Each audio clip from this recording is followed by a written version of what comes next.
Баршаңызға қайырлы күн. Бүгін сіздерге бір ерекше масканың түрін көрсетемін. Желатиннің көмегімен жасалынатын ламелирование для волос жасайтын боламыз. Ең алдымен желатинімізді ыстық сумен араластырып 20 минутқа қойып қоямыз. Желатиннің тез дайындалатын түрін қолданыңыздар.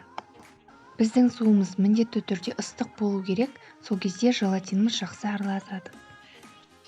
Мінекей, араластырып болдық. Енді осыны 20 минутқа қойып қоямыз.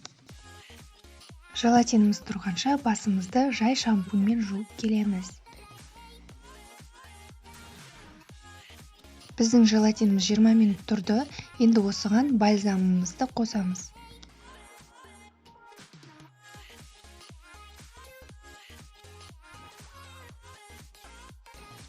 Жақсылап араластырып болғаннан кейін эфирный масло қосамыз. Менде лимонный түрі, мен бұдан 3 тамшы қосамын.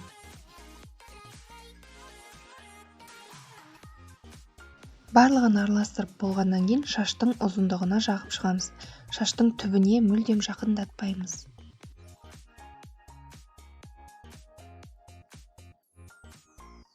Маскамызды жағып болғаннан кейін басымызға пленканы киіп, жылы орамалмен орап 30 минутқа қалдырып қоямыз.